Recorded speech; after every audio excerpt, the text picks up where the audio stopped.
Hi students, so today we are again on this literary platform. Students, हम लोग फिर से अपने इस लिटरेरी प्लेटफॉर्म पे हैं जहाँ पे हम लोग इंग्लिश लिटरेचर के टॉपिक्स को डिस्कस कर रहे हैं और आजकल we are discussing forms of literature, specially form of poetry. Students, आजकल हम लोग फॉर्म ऑफ पोइट्री डिस्कस कर रहे हैं. तो कई सारे फॉर्म्स ऑफ पोइट्री हम लोगों ने डिस्कस किए. जैसे आप लोगों ने अच्छे से पढ़ा, ड्रामेटिक मोनोलॉग के बारे में आप लोग पढ़ चुके हैं, या फिर लिरिक के बारे में आप लोग पढ़ चुके हैं स्टूडेंट्स. तो आज जो स्पेशल फॉर्म मैं आपके लिए लेके आया हूँ वो है ode. Students, what is that? Ode. Ode is one of the oldest and one of the interesting and important kind of form of poetry. Students, ode बहुत जो पुराने फॉर्म्स ऑफ पोइट्री हैं उनमें से इसको माना जाता है. तमाम सारे पोइट्री के फॉर्म स्टूडेंट्स बहुत बाद में आए हैं. जैसे ड्रामेटिक मोनोलॉग मैंने आपको पढ़ाया तो बाद का फॉर्म माना जाता है. लेकिन जहाँ तक सवाल है ओड का, तो ओड कविता का वो रूप है जो बहुत प्राचीन समय से, बहुत पहले के समय से ही चलन में रहा है और इसका इतिहास बहुत पुराना है. It has a glorious history. Right students? जो साहित्य के क्षेत्र में अभूतपूर्व उपलब्धियां रखने वाले तमाम प्राचीन देश हैं, तमाम पुराने देश हैं स्टूडेंट्स, वहाँ से इसका इतिहास मिलता है. ये कोई नया फॉर्म नहीं है पोइट्री का. जैसा कि मैंने आप लोगों को पहले ही बता दिया कि बहुत पहले के समय से ये चलन में रहा है. जब ग्रीक का लिटरेचर अपने वर्चस्व को सारी दुनिया में स्थापित कर रहा था, जब इटली का साहित्य बड़ा समृद्ध था, तब तो शायद इंग्लैंड में रिनेशा भी नहीं हुआ था. इंग्लैंड उतना समृद्ध नहीं था साहित्य के लिहाज से, तो अंग्रेजी में लिखे जाने का तो कोई मतलब ही नहीं था. बट जो ग्रीक का लिटरेचर रहा, स्पेशली पोइट्री, या रोम का लिटरेचर रहा, इटली का लिटरेचर रहा है, तो उसी समय से ये ओड जो फॉर्म ऑफ पोइट्री है, कविता का जो फॉर्म, कविता का जो स्वरूप एक ओड के रूप में देखने के लिए आज हमारे सामने है, ये वहीं से अपनी उत्पत्ति को प्राप्त करता है. ओके स्टूडेंट्स, हम लोग अब इसको थोड़ा सा डिस्क्राइब करने का प्रयास करते हैं कि इसकी टेक्निकलिटीज क्या हैं. ओके स्टूडेंट्स, जनरली अगर आप जो ओड देखेंगे, कविता का जो ये प्रकार है, इसको आप देखेंगे तो बेसिकली राइट ये सीरियस होता है. Right, basically ode is serious. हालांकि नॉन सीरियस ओड्स भी लिखे गए हैं, विशेष करके बाद में जब होरेशियन ओड आया. जो होरेशियन ओड का कल्चर है वो थोड़ा सा नॉन सीरियस हो सकता है, लेकिन बेसिकली जो ओड लिखे जाते हैं वो हमेशा सीरियस पोइट्री होती है, एक गंभीर कविता होती है. Right students? तो हम लोग इसके बारे में थोड़ा सा पढ़ने की शुरुआत करते हैं कि क्या इसके बेसिक्स रहे हैं. मैं आपको टेक्स्ट के माध्यम से समझाऊं तो शायद ज़्यादा बेहतर समझ में आएगा स्टूडेंट्स. तो स्टूडेंट्स, जैसा कि आप लोग अपनी स्क्रीन पे देख पा रहे हैं, ओड की डेफिनेशन लिखी हुई है स्टूडेंट्स.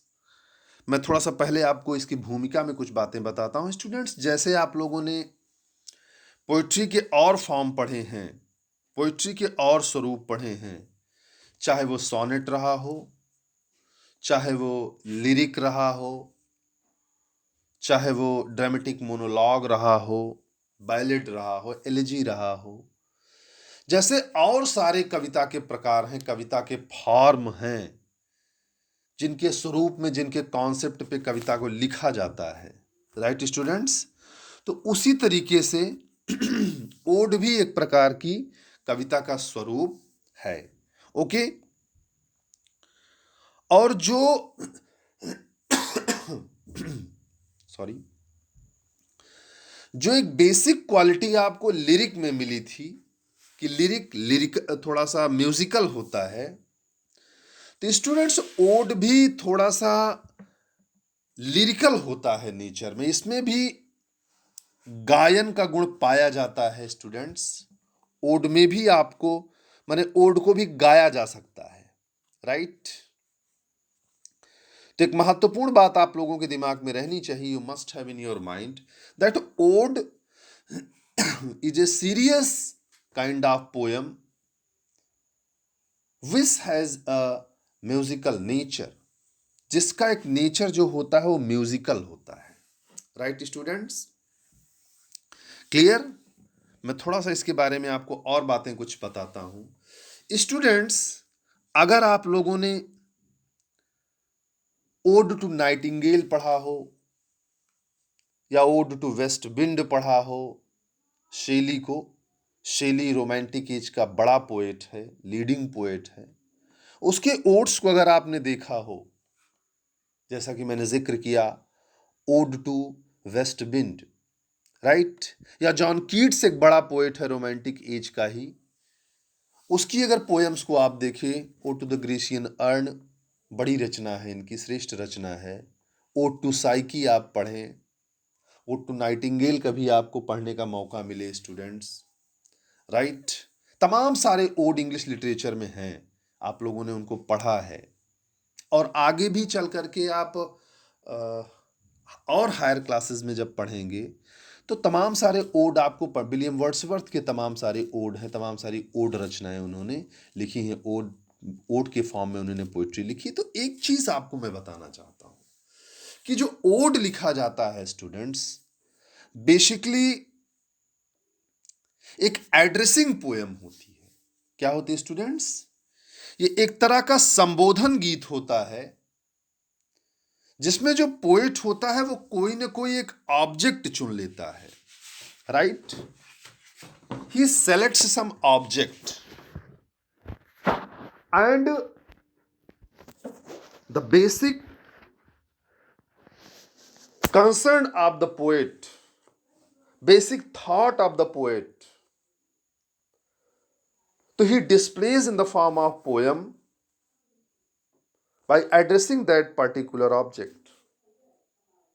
जो कवि का अपना निजी विचार होता है, जो उसके अंतःकरण की अभिव्यक्ति होती है, उसको वो कोई ना कोई ऑब्जेक्ट चुन करके उसके माध्यम से व्यक्त करता है, राइट स्टूडेंट्स। जैसे पीबी शेली ने वेस्ट विंड को अपना ऑब्जेक्ट बना लिया और उसके जो निजी विचार हैं उसके जीवन के, जो वो बोलना चाहता है, what he wanted to express, तो with the help of that particular object, वो जो ऑब्जेक्ट वो चुनता है, जैसे कि पीबी शेली ने वेस्ट विंड को चुना, राइट, क्लियर। पछुआ हवा, तो पछुआ हवा को उसने ऑब्जेक्ट बनाया और अपने विजन को, अपने दृष्टिकोण को उस पछुआ हवा के एग्जाम्पल और उसकी जीवन शैली से कंपेयर करते हुए पीबी शैली ने अपने जो विचार हैं उनको व्यक्त किया है, राइट स्टूडेंट्स। जो एक ऑप्टिमिस्टिक विजन रहा है, हालांकि जो रोमांटिक पोएट होते हैं उनका विजन हमेशा बेसिकली पेसिमिस्टिक होता, लेकिन जो एक ऑप्टिमिस्टिक विजन देने का प्रयास किया, विशेष करके जो फ्रेंच रेवोल्यूशन का इम्पैक्ट था, एक नेगेटिविटी जो फैल रही थी ओवरलैपिंग इन द सोसाइटी, तो उसको दूर करने के लिए उसने जो ओड टू वेस्ट विंड में लिखा है वो लाइन बड़ी ही मील का पत्थर साबित हुई कि if winter come shall spring be far behind, यदि आज शीत ऋतु आई है तो बसंत का आगमन निश्चित है। तो इस तरीके से जो बड़े विचार होते हैं, थॉट्स होते हैं, उनको व्यक्त करने के लिए पोएट क्या करता है, कोई ना कोई ऑब्जेक्ट अपना सिलेक्ट कर लेता है and with the help of that particular object he just expresses his own opinions, right, अपनी राय व्यक्त करता है, ही एड्रेसेस दैट ऑब्जेक्ट। और एक चीज और बताना चाहता हूं स्टूडेंट्स, वो ऑब्जेक्ट कोई भी हो सकता है, कोई व्यक्ति हो सकता है, कोई लिविंग ऑब्जेक्ट हो सकता है, नॉन लिविंग ऑब्जेक्ट हो सकता है, कोई ऑब्स्ट्रैक्ट आइडिया हो सकता है। राइट स्टूडेंट्स, जैसे लिविंग ऑब्जेक्ट के रूप में नाइटिंगेल को देखा गया। ओड टू नाइटिंगेल में आप देखेंगे कि नाइटिंगेल को एड्रेस करके सारे के सारे विचार व्यक्त किए जा रहे हैं। राइट, तो तमाम सारे एब्स्ट्रैक्ट आइडियाज भी होते हैं, जैसे विलियम वर्ड्सवर्थ का इमॉर्टैलिटी एनोड अगर आप पढ़िए, odd on the intimation of immortality, जो उनका ओड है। राइट, बहुत ही पॉपुलर ओड है उनका, विलियम वर्ड्सवर्थ का। तो उसमें इमॉर्टैलिटी एक ऑब्जेक्ट चुना गया है। राइट, इमॉर्टैलिटी एक एब्स्ट्रैक्ट आइडिया है, एक अमूर्त भाव है। राइट, या ओड टू इवनिंग कभी आपको मौका मिले, विलियम कॉलिंस को अगर कभी आपको पढ़ने का मौका मिले, ट्रांजिशनल एज के पोएट हैं, उन्होंने टू इवनिंग इवनिंग लिखा है। राइट, ओड टू सिंप्लिसिटी आपको कभी पढ़, जो तमाम सारे ये ओड हैं, उसमें आप देखेंगे कि कोई ना कोई ऑब्जेक्ट चुन लिया जाता है और उस ऑब्जेक्ट के माध्यम से अपने सीरियस थॉट को एक म्यूजिकल वे में, उस म्यूजिकल क्वालिटी होगी, गंभीर विचार होंगे उसके, जो वैश्विक परिदृश्य में उसको आप देख सकते हैं, वो सारे विचार उस ऑब्जेक्ट के माध्यम से एक्सप्रेस किए जा सकते हैं। ओके स्टूडेंट्स, मैं आपको एकदम सरलतम भाषा में अगर बताऊं, आप लोगों ने एक लाइन सुनी होगी फिल्म की कि चल उड़ जा रे पंछी कि अब ये देश हुआ बेगाना। राइट, चल उड़ जा रे पंछी कि अब ये देश हुआ बेगाना। बड़ा ही इंटरेस्टिंग सॉन्ग है, फिल्म सॉन्ग है स्टूडेंट्स। इसमें अगर आप एक चीज देखने का प्रयास करें कि जो कवि है वो कह रहा है, एक पक्षी को कह रहा है, एक बर्ड को कह रहा है कि there is no use to remain here, there is no use to stay here, better for us to just move away from this particular place. Right, you are suppose, o dear bird, you are suppose to move from here, leave this place. वो एक पक्षी को कहता है कि तुम यहां से उड़ जाओ, अब ये रहने के लायक नहीं है। Right students, clear?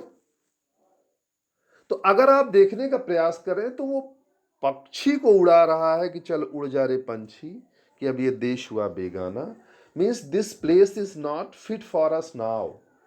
Right, the condition of this particular place is not suitable for us, for you dear bird.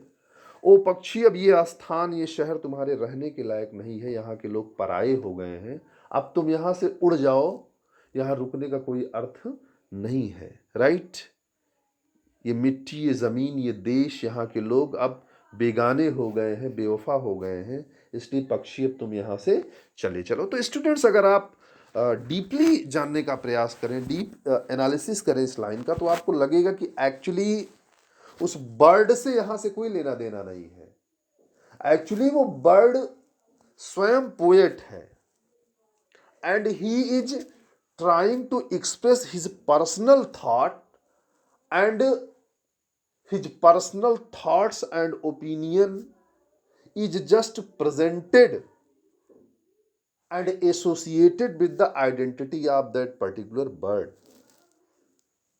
वो अपने निजी विचारों को उस पक्षी के माध्यम से बताना चाहता है, वास्तव में कभी वहां नहीं रहना चाहता है जो गा रहा है कि चल उड़ जा रे पंछी के अब ये देश हुआ बेगाना। वास्तव में वो स्वयं निराश है, वो स्वयं नैराश्य के धरातल पर खड़ा है और वो स्वयं वहां पे रुकने की स्थिति में नहीं है, वो वहां से चला जाना चाहता है।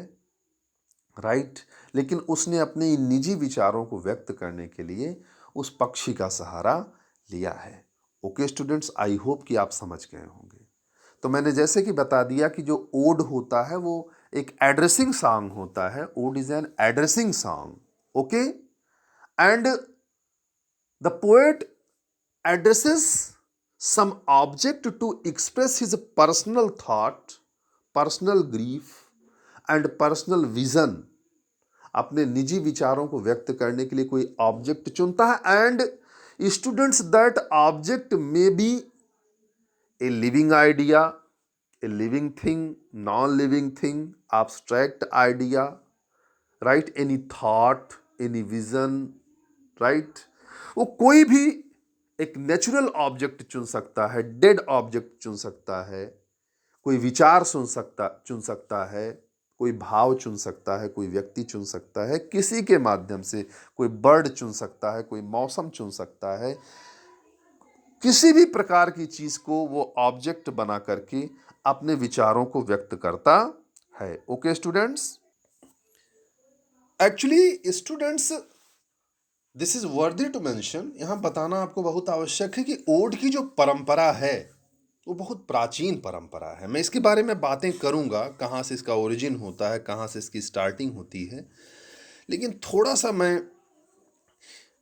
एक कॉन्सेप्ट के रूप में, एक डेफिनेशन आप कह सकते हैं, उसको मैं बता देता हूं। एन, जैसा कि आपकी स्क्रीन पे देख रहे होंगे आप लोग, an ode is a form of poetry such as sonnet और एलिजी, जैसा कि मैंने बताया कि सोनेट और एलिजी की तरह ही एक फॉर्म है। And ode is a literary technique that is lyrical in nature. मैंने ये भी आपको बताया कि ओड क्या होता है, उसका जो नेचर होता है वो लिरिकल होता है, माने उसमें म्यूजिकलिटी होती है, उसमें गीत की क्वालिटी होती है, दैट कैन बी संग, उसको गाया जा सकता है, बट नॉट वेरी लेंदी, बहुत बड़ा नहीं होता है, लेकिन स्टूडेंट्स बड़ा होता है, ये दिमाग में रखिएगा आप लोग। In the comparison of lyric, जैसा कि मैंने भी कुछ दिनों पहले अपना लेक्चर किया था लिरिक पर, तो मैंने कहा था लिरिक कभी भी बहुत बड़े नहीं होते हैं, लेकिन जो ओड होता है ये बड़ा तो होता है, राइट, लेंदी तो होता है। हाँ, बहुत लेंदी नहीं होता है कि इपिक के बराबर बहुत बड़ा हो जाए, पूरी किताब के रूप में लिख दिया जाए, ऐसा नहीं होता है, लेकिन कई कई पैसेजेस इसमें होते हैं इस तरीके से, थोड़ा सा लंबा होता है, राइट। अक्सर आप लोगों ने सुना होगा किसी व्यक्ति को, you have often read ode in which poet praises people, natural scene और abstract आइडिया। तो मैंने पहले बता दिया कि पोएट क्या करता है, वो एक ऑब्जेक्ट चुन लेता है। वो ऑब्जेक्ट कोई नेचुरल सीन हो सकती है, कोई व्यक्ति हो सकता है, कोई abstract आइडिया हो सकता है, लिविंग नॉन लिविंग थिंग्स हो सकती, कुछ भी हो सकता है, उसको चुन करके उसी के माध्यम से वो अपने विचारों को व्यक्त करता है। तो जो कविता इस प्रकार से बनती है उसको हम क्या कहते हैं, ओड कहते हैं। ओके स्टूडेंट्स, तो यहां से आप लोगों को कुछ वर्ड मिलते जा रहे होंगे, जैसे जैसे ओड क्या होता है, तीसरी लाइन में आप देखिए लिरिकल इन नेचर होता है। पहली क्वालिटी, अगर आपसे कोई पूछे कि भाई ओड पोइट्री क्या होती है, राइट, फॉर्म ऑफ पोइट्री के रूप में ओड की क्या क्वालिटी होती है, तो आप कहेंगे भाई पहली चीज तो ये क्या होती है, लिरिकल इन नेचर। पहली चीज तो ये लिरिकल होता है। ओड कैसा होता है स्टूडेंट्स, इसकी जो क्वालिटी है, इसका जो नेचर है वो लिरिकल होता है, इसमें म्यूजिकलिटी होती है, राइट। दूसरी क्या खास बात होती है इसकी, नॉट वेरी लेंदी, माने ये लॉन्ग तो हो सकता है लेकिन वेरी लेंदी, बहुत लंबा नहीं होता है, राइट। हाँ, लिरिक्स से बड़ा हो सकता है, राइट। अगर आपसे कोई पूछे कि भाई ये बताइए, मैं समझ नहीं पा रहा हूं, आप कह रहे हैं बहुत लंबा नहीं होता है, तो बहुत लंबा तो लिरिक नहीं होता है, तो उससे कहीं नहीं नहीं भाई, लिरिक तो बहुत छोटा होता है, राइट, लगभग एक पेज में आ जाता है, दो चार पैसेज में आ जाता है। तो ये लिरिक से तो बड़ा हो सकता है, सोनेट से बड़ा होगा, लेकिन ऐसा नहीं कि महाकाव्य हो जाए, इपिक जैसा हो जाए। ये बड़ा होता है लेकिन बहुत बड़ा नहीं होता है, राइट। फिर आपसे पूछे कि अगली क्वालिटी क्या है, तो आप कहेंगे कि in the form of object this poem is written and that particular object is addressed, right. एक ऑब्जेक्ट को चुन करके पोएट अपने विचारों को व्यक्त करता है, और वो ऑब्जेक्ट कोई प्यूपल हो सकता है, कोई नेचुरल सीन हो सकती है, कोई एब्स्ट्रैक्ट आइडिया हो सकता है। मैंने इसके बारे में आपको काफी सारी बातें पहले ही बताई, राइट, क्लियर। आगे स्टूडेंट्स, जैसा कि आप टेक्स्ट में देख पा रहे हैं कि ode is derived from a Greek word aeidein. इसकी मैंने पहले ही आपको बता दिया कि इसका इतिहास बहुत पुराना है। ओड कोई नया फॉर्म ऑफ पोइट्री नहीं है, न्यू फॉर्म ऑफ पोइट्री नहीं है, right. Its origin is from Greek. Greek एक प्राचीन देश है और कई बार हम लोग अपने लेक्चर्स के दौरान अक्सर ग्रीक का जिक्र करते हैं कि ग्रीक भाषा से लिया गया है या ग्रीक की ये मिथ है। ग्रीक का अक्सर हम लोग यूज करते हैं, जो कि प्राचीन काल में साहित्य और कला का केंद्र हुआ करता था स्टूडेंट्स। तो इसकी भी ओरिजिन, जो ओड की ओरिजिन मानी जाती है, स्टार्टिंग मानी जाती है, वो ग्रीक से ही मानी जाती है। ग्रीक भाषा का एक शब्द है एडन, AEIDEIN, एडन, राइट। इसका मतलब होता है मंत्रों का उच्चारण करना, सिंगिंग प्रेयर्स और चैंटिंग प्रेयर्स, राइट। गाना, ओड का मतलब ही होता है गाना, सिंगिंग, राइट, क्लियर। तो ये इसकी व्युत्पत्ति है, कहां से मानी जाती है? ग्रीक से मानी जाती है। किस शब्द से मानी जाती है? ग्रीक भाषा के एडन से मानी जाती है। And the meaning of aeidein is chanting और सिंगिंग द प्रेयर, राइट, प्रार्थना के गीतों को गाना। तो इससे स्टूडेंट्स एक चीज क्लियर हो गई कि ग्रीक एक बहुत ही पुराना फॉर्म है। This is not a new form of poetry, but this is one of the oldest form of poetry and it has its origin from Greece, right. Particular Greek word is there, aeidein, and the meaning of aeidein is singing और chanting some divine song. Okay students, ये कुछ खास बातें मैंने आपको odd के बारे में बताई। मैंने बहुत सारे एग्जाम्पल आपको पहले ही दिए हैं, जैसे ओड टू वेस्ट विंड है, odd on the Grecian earn है, ओड टू साइकी है, राइट। तमाम सारे इस तरीके से गीत हैं, राइट। ओड टू स्काईलार्क है। तो तमाम सारे इस तरीके से गीत आप लोगों ने पहले ही पढ़े हैं। ओड टू इवनिंग है, राइट। तो इसकी ओरिजिन स्टूडेंट्स मैंने बता दिया आप लोगों को कि कहां से मानी जाती है, ग्रीस से मानी जाती है। ओके, थोड़ा सा और कुछ इसको हम लोग समझने का प्रयास करते हैं। It's tone and subject matter and usually is used with elaborate pattern of stanza. इसका जो सब्जेक्ट मैटर होता है उसको पद्यांशों के एक निश्चित क्रम में व्यवस्थित किया जाता है, राइट। माने इसका एक निश्चित स्टैंजा पैटर्न होता है, जो कि 2 हो सकता है, 4 हो सकता है, 6 हो सकता है। तो उन सारे पैसेजेस में एक श्रृंखलाबद्ध तरीके से इनके विचारों को व्यक्त किया जाता है। और स्टूडेंट्स, एक बड़ी बात आपको बताता हूं कि how ever the tone is often formal. कभी भी आप देखेंगे जो ओड लिखा हुआ आपको मिलेगा, ओड की जो लैंग्वेज होती है, राइट, जो इसको बोलने का लहजा होता है, राइट, जो इसको पढ़ने का लहजा होता है, जो इसको गाने का लहजा होता है, वो हमेशा फॉर्मल होता है, इनफॉर्मल नहीं होता है। इनफॉर्मल का मतलब इस तरीके से आप इसको नहीं गा सकते हैं कि कहीं भी आप इसको शुरू हो जाए गाना, राइट। इसके लिए एक प्रॉपर पैटर्न होना चाहिए, प्रॉपर इवेंट होना चाहिए और प्रॉपर एटमॉस्फियर होना चाहिए, राइट। क्योंकि इसको जो बोलने का टोन होता है, जिसको गाने का टोन होता है, वो नॉन सीरियस नहीं होता, बहुत सीरियस होता है, राइट स्टूडेंट्स। तो इसका जो टोन होता है, देखिए जैसा कि लिखा हुआ है, it is highly सॉलेम and serious in tone and subject matter. इसका जो सब्जेक्ट मैटर होता है वो बहुत ही सीरियस होता है। छोटे छोटे बिना मतलब के विषयों पर सामान्यतः ओड नहीं लिखे जाते हैं, क्योंकि ओड की जो रेंज होती है वो यूनिवर्सल होती है। जो विचार ओड में व्यक्त किए जाते हैं, ओड कविता में व्यक्त किए जाते हैं, वो विचार किसी एक स्थान के लिए या किसी एक व्यक्ति के लिए नहीं होते हैं, बल्कि वो एक व्यापक समूह के लिए यूनिवर्सल आइडियाज़ को उसमें एक्सप्रेस किया जाता है। That is always true and transient, जो हमेशा ट्रांजिएंट होता है। Clear students, right. इसकी थीम हमेशा बड़ी ही एलिवेटेड होती है, बहुत ही स्पेशल थीम पे लिखे जाते हैं ओड। मैं आशा करता हूँ कि आप लोगों को ओड समझ में आ गया होगा कि ओड किस तरह की कविता होती है। ओके स्टूडेंट्स, मैं फिर से एक बार समराइज करने का प्रयास करता हूँ। Ode is an addressing song. आपके जो स्क्रीन पर इसकी डेफिनेशन ऊपर दिख रही है, आप लोग इसको नोट कर लें। अगर आपसे ओड पूछा जाता है तो आप इसको लिखेंगे, लेकिन मैं इसको और सरल शब्दों में आपको समझाने का प्रयास करता हूं कि ode is an addressing song which deals with some serious and universal kind of thought in it.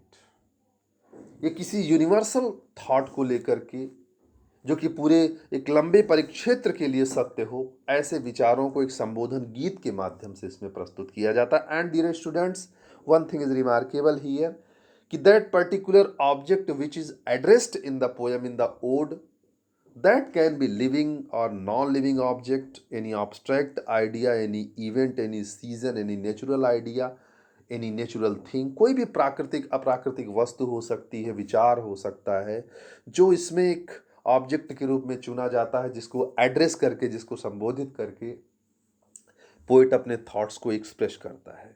Right students, this is always not very lengthy. ये बहुत लेंदी नहीं होती है, and it's nature is always musical and serious. ये चीज़ आप दिमाग में रखिएगा कि जो ओड का नेचर होता है, ओड राइटिंग का जो नेचर होता है, वो सीरियस होता है, गंभीर होता है, और उसमें म्यूजिकल क्वालिटी पाई जाती है। कैसी क्वालिटी पाई जाती है डियर स्टूडेंट्स? म्यूजिकलिटी पाई जाती है। राइट, उसको उसको गाया जाता है। उसको ऐसे नहीं कि बैठ करके आप पढ़ दीजिए, उसको गाया जाता है। राइट स्टूडेंट्स, आई होप कि आप लोग ओड है क्या उसको मैंने आपको समझा दिया होगा।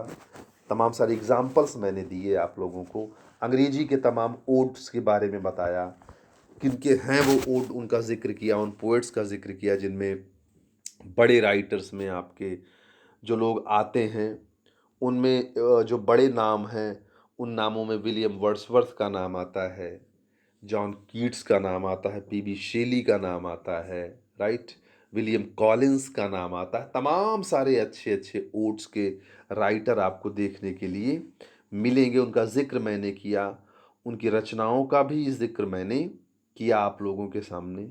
ओके स्टूडेंट्स, तो अब हम लोग थोड़ा सा ये जानने का मैंने हिस्ट्री भी आपको डिस्क्राइब कर दी कि कहाँ से इसकी व्युत्पत्ति होती है। जो एक कौन सा वर्ड है स्टूडेंट्स, आप लोगों की स्क्रीन पे दिख रहा है, वो वर्ड एडन वर्ड है, जो ग्रीक भाषा का है, उसी से इसकी व्युत्पत्ति होती है। राइट, ग्रीक से ही इसका ओरिजिन माना जाता है, और इस वर्ड का मतलब होता है एडन का सिंगिंग और चैंटिंग। राइट, गाना, इसका अर्थ ही होता है गाना, उसी से इसकी उत्पत्ति होती है। स्टूडेंट्स, अब हम लोग थोड़ा सा पढ़ते हैं टाइप्स ऑफ ओड के बारे में। ओड कितने प्रकार का होता, ओड होता क्या है ये तो आप समझ गए। आई होप कि बहुत अच्छे तरीके से आप लोग समझ गए होंगे, लेकिन अब मैं आपको बताने वाला हूं कि ओड के प्रकार कितने हैं। तो students, ode generally 3 types of are there. 3 प्रकार के ओड का जिक्र मिलता है basically. while you are studying English literature, you will find in it 3 kinds of odes। Odds आपको 3 प्रकार के लिटरेचर में मिलेंगे इंग्लिश में। जो पहला ओड है वो है पिंडारिक ओड। कौन सा ode students? Pindaric ode, Pindar ode भी कहते हैं इसको, लेकिन इसको पिंडारिक ओड आप लिखिए। आपकी स्क्रीन पे पिंडार ओड दिख रहा है, लेकिन इसको आप पिंडारिक ओड कह सकते हैं। क्या कह सकते हैं? पिंडारिक ओड या पिंडार ओड भी कहीं कहीं लिखा रहता है। इसके अलावा होरेसियन ओड है, और तीसरे प्रकार का जो ओड है उसको इर्रेगुलर ओड कहते हैं। क्या कहते हैं स्टूडेंट्स? Irregular odd.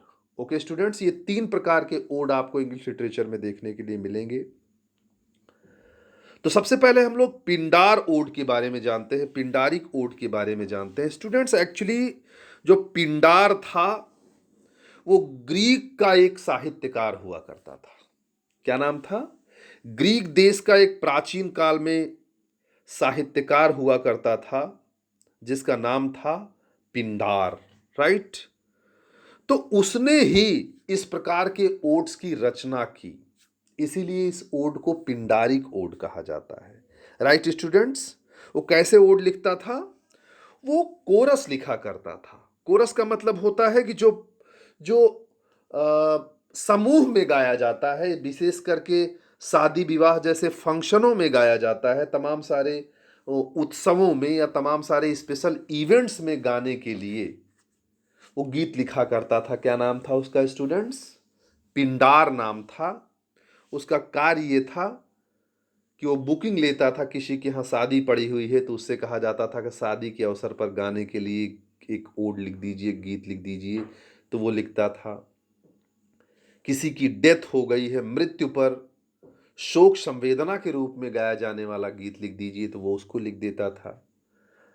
कहीं जन्मोत्सव हुआ है तो जन्म के उत्सव पर गाने के लिए वो गीत लिखता था। तो जो पिंडार था वो ग्रीक का था, और उसने ही सबसे पहले इस तरीके की व्यवस्था शुरू की कि एक पर्टिकुलर ऑब्जेक्ट को एड्रेस करके एक पर्टिकुलर इवेंट पर गाने के लिए वो गीत लिखता था। Right students? पब्लिक इवेंट्स में गाने के लिए वो गीतों को लिखता था। Okay students? Means Pindar is the first man who has started the tradition of ode writing in Greece country, and he used to write in chorus form, choral poems के रूप में वो गाता था। राइट इसको? And he has written these kinds of odes for particular event. वो specialized events के लिए, जैसा कि मैंने जिक्र किया, he use to write. Okay students? और जो खास बात है पिंडारिक ओड की, तो पिंडार अपने जो ओड्स को 3 भागों में डिवाइड करता था स्टूडेंट्स। उनके ओड्स 3 भागों में डिवाइड रहते थे। कितने भागों में डिवाइड रहते थे स्टूडेंट्स? 3 भागों में डिवाइड रहते थे।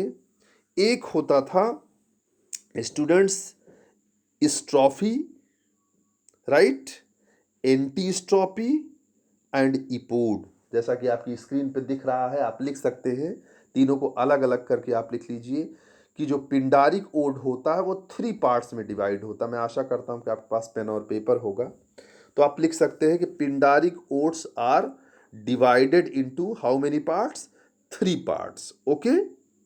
स्ट्रॉफी, antistrophe and epode, and epode. Right? इसको इस तरीके से गाया जाता था कि लोग 2 भागों में डिवाइड हो जाते थे। सबसे पहले एक ग्रुप क्या गाता था? स्ट्रॉफी गाता था, पहला पक्ष। राइट? एक साइड, मान लीजिए राइट साइड एक ग्रुप है तो वो स्ट्रॉफी, फिर लेफ्ट साइड जो ग्रुप है वो एंटी स्ट्रॉफी। राइट? उसका रिप्लाईमेंट देता था, और उसके बाद दोनों पक्ष इकट्ठा होकर के जो सिंगिंग करते थे वो इपोड कहलाती थी। राइट? ये थोड़ा सा इरेगुलर राइम का ओड हुआ करता था स्टूडेंट्स। तो ये पहले टाइप का ओड है, जिसको आप लोग क्या समझते हैं? पिंडारिक ओड्स के नाम से जानते हैं। इसकी ओरिजिन कहाँ से मानी जाती है? ग्रीक से मानी जाती है। और स्टूडेंट्स याद रखिएगा, जो पिंडारिक ओड हैं ये highly musical and highly serious होते थे। ये बड़े गंभीर होते थे अपने टोन में, बड़े गंभीर चिंतन इसमें व्यक्त किए जाते थे। Right students? लेकिन जो दूसरे टाइप का ओड है स्टूडेंट्स, वो है आपका होराइसियन ओड। कौन सा ओड स्टूडेंट्स? होराइसियन ओड। और होराइसियन ओड का जो ट्रेडिशन है वो ग्रीक से न स्टार्ट होकर के लैटिन से स्टार्ट होता है। राइट? Right students? लैटिन उन दिनों रोम की लैंग्वेज हुआ करती थी। राइट? तो जो लैटिन एक पोएट रहा जिसका नाम था होरैक। क्या नाम था? होरैक। स्टूडेंट्स याद रखिएगा, होरैक एक लैटिन भाषा का पोएट हुआ करता था। There was a poet in Latin language, his name was Horace, and he has started the tradition of Horatian ode, and his name is entitled with the name of this poet. चूंकि Horace ने इस form को develop किया था, odd का दूसरा प्रकार किसके द्वारा डेवलप किया गया? होरैक के द्वारा डेवलप किया गया, इसलिए उन्हीं के नाम से इसको होरेशियन ओड भी कहा जाता है। Right students? थोड़ा सा आपको यहाँ याद रखना है कि जो होरेशियन ओड है, कौन सा ओड स्टूडेंट्स? होरेशियन ओड जो है, इसको लेस्बियन ओड भी कहीं कहीं कहा जाता है। राइट? कौन से ओड के नाम से जाना जाता है? Lesbian ode. What ode students? Lesbian ode के नाम से भी जाना जाता है। एक्चुअली लेस्बियन आप लिख सकते हैं, पेन आपके पास होगी, LESBIAN, right. Means Horatian ode is known as lesbian ode also. Okay students, किस नाम से जाना जाता है? लेस्बियन के नाम से भी जाना जाता है।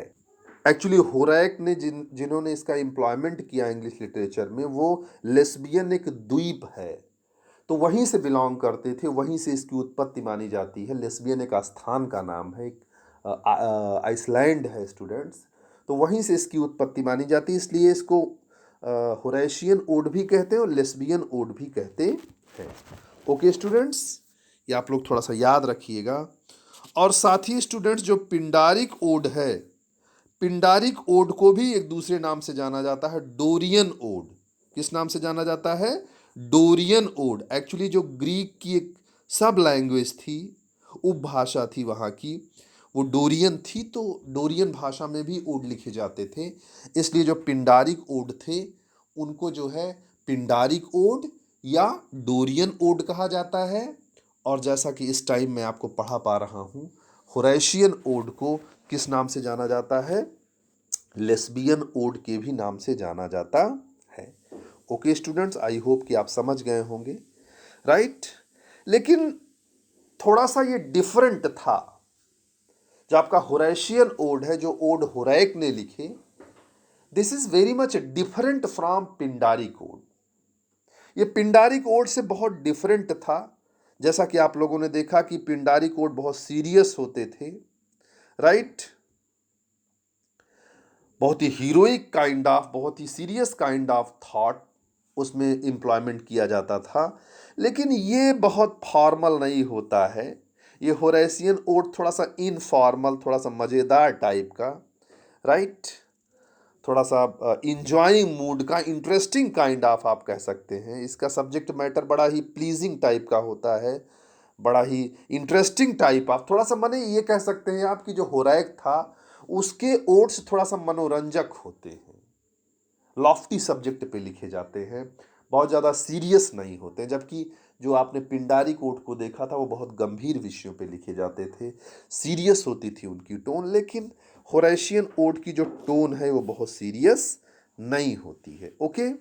और दूसरी चीज़ स्टूडेंट्स आपको बताना चाहता हूँ कि बहुत स्ट्रिक्ट रूल्स भी नहीं फॉलो होते हैं इसमें। जैसा कि मैंने आपको जब पिंडारिक ओड के बारे में पढ़ाया तो बताया कि इसके 3 हिस्से होते हैं, बहुत सीरियस नेचर होता है इसका, 3 पार्ट्स में डिवाइड करता है पिंडार अपने ओड्स को, strophe and antistrophe. Okay, strophe and antistrophe and epode, 3 भाग में वो डिवाइड कर देता था।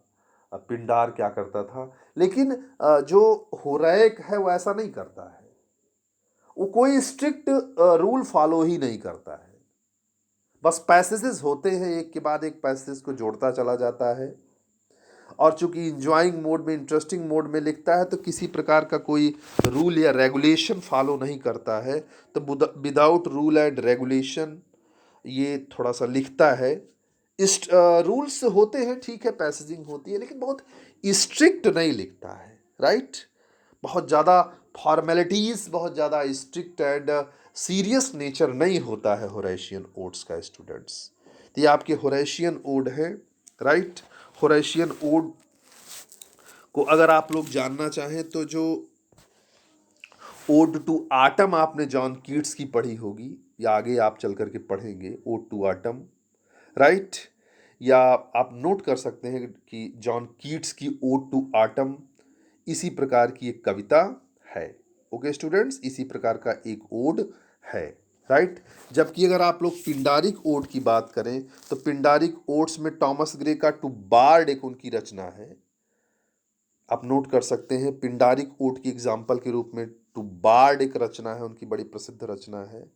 और उन्हीं की एक रचना है the progress of पोएजी, Thomas Gray की ही रचना है द प्रोग्रेस ऑफ पोएजी। ये पिंडारिक ओड का एग्जाम्पल है। लेकिन होरेशियन ओड की बात अगर आप करते हैं तो उसमें आप एक बड़ा एग्जाम्पल दे सकते हैं, ओड टू आटम, जो कि जॉन कीट्स की एक प्रसिद्ध रचना है। ओके स्टूडेंट्स, मैं आशा करता हूँ कि आप लोग इसको भी समझ गए होंगे। और एक फॉर्म होता है स्टूडेंट्स इर्रेगुलर ओड। ये इर्रेगुलर ओड क्या होता है?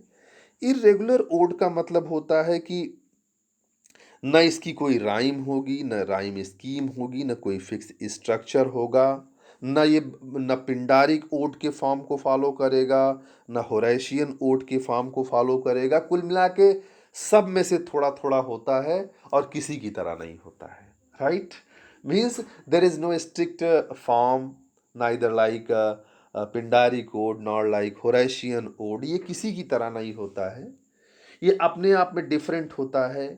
कुछ हिस्सा इसका पिंडारिक ओड की तरह हो सकता है, कुछ हिस्सा इसका होरेशियन ओड की तरह होता है। बेसिकली विलियम वर्ड्सवर्थ और जॉन कीट्स की पोएम्स को अगर आप पढ़ें, ओड्स को पढ़ें, तो इसी तरीके से इरेगुलर ओड माने जाते हैं जिनका कोई अपना फिक्स स्ट्रक्चर नहीं होता है।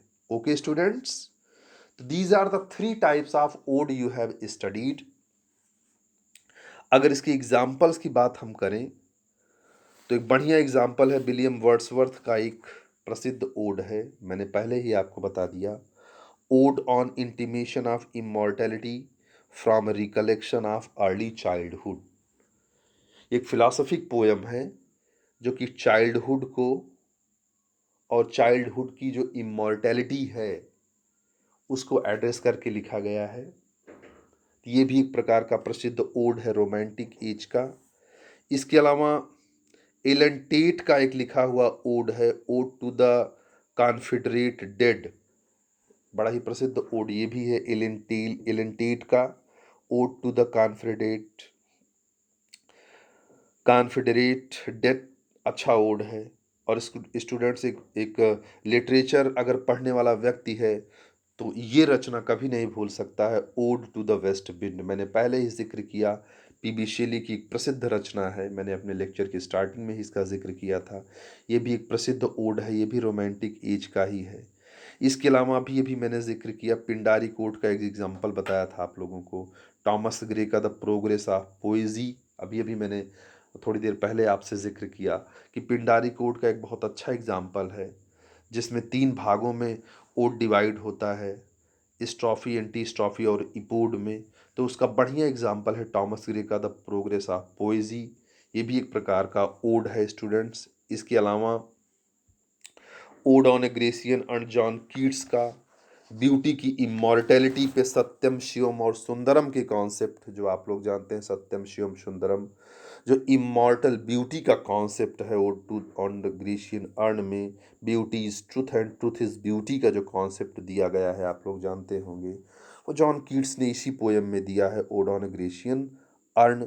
राइट, इसके अलावा टॉमस ग्रे की एक और ओड बड़ी प्रसिद्ध है, ओड टू स्प्रिंग, आपकी स्क्रीन पे दिख रहा होगा, आप नोट कर सकते हैं। ओके स्टूडेंट्स, तो these are the things I have told you about ode. I hope कि आप लोग समझ गए होंगे। इसके अलावा जो फंक्शन ऑफ ओड है, माने क्या टारगेट होता है पोएट का ओड को लिखने के पीछे, व्हाट ही वांट्स। तो स्टूडेंट्स, जो फंक्शन है इसका, expression of sentiments and emotions of a poet, the serious emotions of a poet.